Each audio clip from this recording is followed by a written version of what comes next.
UPSC की तैयारी जो जो नए बच्चे करते हैं उनको अलग अलग जगह पर यह बोला जाता है कि आप न्यूज़पेपर पढ़ें, आप करंट अफेयर्स तैयार करें। अपने आप में बहुत सारी दुविधाएं एक नए बच्चे के मन में होती है, चाहे वो गांव में रहने वाला हो, शहर में रहने वाला हो, कॉलेज में पढ़ने वाला हो या ओपन से स्टडी करने वाला हो। कि मैं यूट्यूब देखूं, गूगल सर्च करूं तो मुझको एक ही चीज पता लगती है कि यूपीएससी के जितने भी एग्जाम्स हैं और स्पेशली जो आईएएस एग्जाम है, इसके अंदर करंट अफेयर्स की बहुत भूमिका रहती है। तो अलग अलग न्यूज़पेपर्स के बारे में बोला जाता है। आज मेरे हाथ में मेरे स्टूडेंट्स ने मुझको एक अखबार दिया है जिसका नाम है द हिंदू न्यूज़पेपर। इसके बारे में बात करेंगे। और द हिंदू न्यूज़पेपर के जो भाई बंधु हैं उनमें Indian express, Hindustan times, times of India और अनेक अखबार हैं हिंदी में, इवन इंग्लिश में भी फाइनेंशियल एक्सप्रेस और मिंट। तो पहला क्वेश्चन ये है कि क्या पढ़ें, किसको पढ़ें। तो मेरा सिर्फ इतना ही आंसर है कि current affairs of national and international importance आपको जहां से भी मिले आप वहां से पकड़ लें। जैसा सिलेबस के अंदर मांगा गया वो पढ़ें, जो यूट्यूब गूगल कहता है वो ना पढ़ें। पढ़ें तो समझ आए तो ही पढ़ें, वरना मत ही पढ़ें, क्योंकि समय व्यर्थ ना करें। दूसरी चीज ये कि अगर आपको करंट अफेयर्स पढ़ना है तो, क्योंकि करंट अफेयर्स अपने आप में एक बड़ा टॉपिक है, तो उसके ऊपर मैं एक नई वीडियो बनाऊंगा जिसके अंदर मैं डिटेल में बात करूंगा कि करंट अफेयर्स की क्या स्ट्रेटेजी रहनी चाहिए, कितना इंपॉर्टेंट होता है, कैसे करें, कितना करना है, कहां से करें। लेकिन आज हम बात करते हैं इस न्यूज़पेपर की।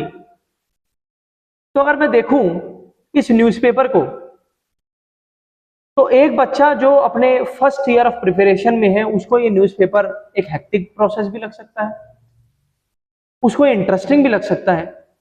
और आधे लोग इसे 1 घंटे में पढ़ने की कोशिश करेंगे, कुछ 2 में, कुछ 3 में, आधे ऐसे होंगे जो उठ के भाग जाएंगे। गलत तो नहीं बोला? तो अगर आप खाली न्यूज़पेपर का मुझसे पूछें पूरे करंट अफेयर्स की क्लास के अंदर से कि खाली न्यूज़पेपर का ही, तो अगर मैं खाली न्यूज़पेपर का आपको बताऊं तो एक राइट स्ट्रेटजी और एक राइट माइंडसेट क्या होना चाहिए। अगर मैं पहली चीज इसमें आप लोगों को भी दिखाऊं तो यहां पर कुछ चित्र विद्यमान है। इसके अंदर कुछ टॉपर्स की फोटो है जिन्होंने यूपीएससी के एनडीए एग्जाम को क्लियर किया है। जो 12वीं के अंदर बच्चे थे उन्होंने जब एग्जाम दिया और इस एग्जाम को क्लियर किया।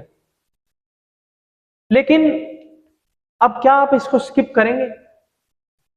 आप मान के चलिए कि 90% जो बच्चा इस अखबार को पढ़ेगा वो इन बच्चों की फोटो देखना भी पसंद नहीं करेगा। वो ये सोचेगा कि मेरे पास टाइम नहीं है, मैं तो यूपीएससी की तैयारी कर रहा हूं, आईएएस आईपीएस अगर दिखे तो मोटिवेशन भी आए, फौजियों का मैं क्या करूं।